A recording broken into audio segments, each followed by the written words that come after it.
잘해! Kenya, Taekwon. Malcolm Jones, 6th Kup, sir. Okay, welcome, obviously, to the 6th Kup tutorial. It's going to be, as the others, in two parts. First one is going to cover everything that you need to do. And then the second part is going to cover one hyotul in a lot more detail, with all the Korean terms and all the explanations of the movements and what have you. Okay, so just the first thing you're going to be asked to do as a 6th Kup is your basic movements. Okay, this might be basic kicking, basic punching, basic striking, basic thrusting, things like this. This is what you do at 7th Kup, Son Kup Tulgi. So stuff like that. You have to have a good knowledge of your basic stances. That's sitting stance, walking stance, and L stance. Those are the three basic attacking and defensive stances that we use in white and yellow belts. And you need to know the Korean names for them. Obviously, walking stance, Gunnan Sogi, L stance, Nyunja Sogi, and sitting stance, Anan Sogi. Okay, so you need to do that. Then we move on to kicking combinations. Now, you would have done front kick, turning kick, side kick at your last grading as 7th Kup. Now you have to put those combinations together. Okay, you might also be asked to do two other kicks, which we're going to demonstrate today. And the first one is Neryo Chagi. Some people call it an axe kick, but the correct term for it is Neryo Chagi. So from a Palmot Daibimaki position, you bring your leg up either that way and down, or that way and down. Here, there. So Neryo Chagi. Again, I tend to do it inwards, okay, and I sometimes I'll do it outwards, but I tend to do it inwards. Leg comes up quick and then chops down. That's why some people call it an axe kick. Here, up, down, and then block it. Neryo Chagi. Okay, then Dwicha Churigi, back piercing kick. From here, pivoting, looking over your shoulder, picking the leg up, and shooting that leg out. Kicking with the bottom of the foot, which is Dwit Kumchi. Okay, so again, quite a powerful kick.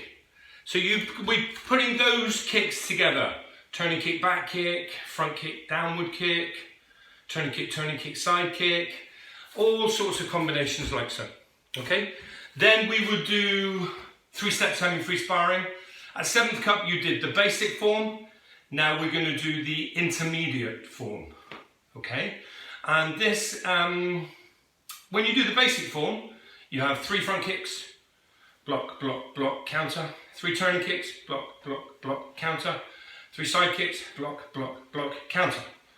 Okay, when you're doing the intermediate at 6th Kup, you have any of those 3 kicks. So you may want to come forward. You might want to do at chagi, dolio chagi. Okay, it could be any of those 3.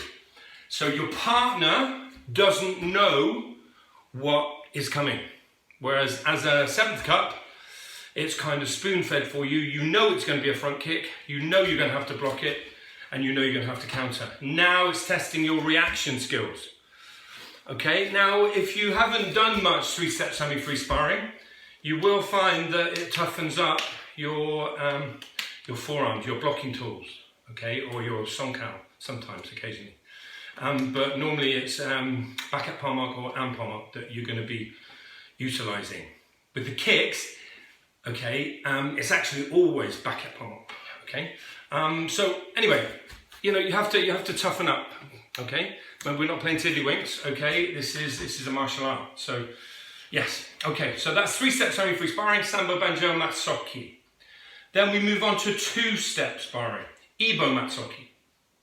Now, again, with 3-step, you learn how to block 3 hand techniques, but you didn't mix them up. And in 3-step semi, they're all foot techniques. They're not mixed up to start off with.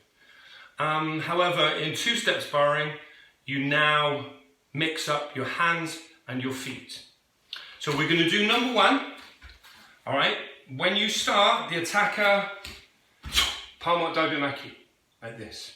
Okay, and number one, you step forward in a punde, churugi, up chabazugi, and you land in a walking ready stance. Let's see that again. If I come back and maybe you can see it a little better. So from here, 1, 2, okay? And the defense, you're going to go left leg back, here, rising block, X fist pressing block, then twin vertical punch. So here, rising block, X fist block, and twin vertical punch. The X fist block comes from here and comes downwards, like so, okay? 1, 2. It doesn't come across, doesn't come like this, here, then comes down. Blocking that front kick before it hits here. Okay, number 2, stepping forwards from here. Side punch in L stance, and then dolio chagi, landing in an L ready stance. So if I come back again, here, number 2. Like so. Defending in L stance, right leg back. Here, nyunjuso. Here, oleomaki, sambarak oleomaki. Don't have it quite so straight, have it coming across the body a little bit more.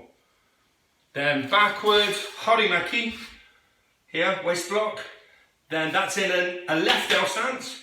Then shifting your weight into a right L stance, side elbow. Yop, palkup, tairigi. So here, right leg back, 1, left leg back, 2, here. Okay, that's all the new things you have. Well, no, it's not the new things because you've got free sparring as well. Free sparring is called Jeo Matsuki.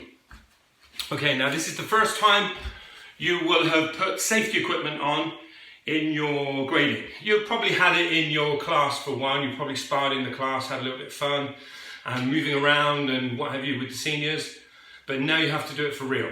Okay, so if you haven't used your sparring equipment yet, I suggest you get it pretty sharpish. You can't just buy sparring equipment the day before the grading and expect to grade. You need to have practice with it on. Things you need: a helmet, gum shield, groin guard for males, gloves, shins, and boots. Okay, those are the things you need. Now you can pay, obviously you have to get this stuff through your instructor. You can pay anything from, for a full set, probably £100 to £300. Because some stuff costs a lot of money. You can buy a head guard for £30. I know head guards are £100 easily. Okay, so you know, speak to your instructor and try and get whatever suits you and your budget. Okay, and your instructor will get it for you. They will make sure that it fits you, and you can have whatever colours you want, as long as it's not pink. Sorry, this is a bit of a in-joke. Yeah, you can have whatever colour you want. If you're going to be competing a lot, I would go for either blue or red. Okay, Hong Chong. Okay, simply because when you compete, if you go to an ITF tournament, one of the competitors will always wear red, one of them will always wear blue. Okay, so at least you're kind of half covered if you've got red or blue. If you're not going to go to ITF tournaments, or you're just going to go to normal integrity tournaments, doesn't matter what colour you have. Okay, I hope that helps, and look out for part 2 when again we talk about Wanhyoto and all its finery.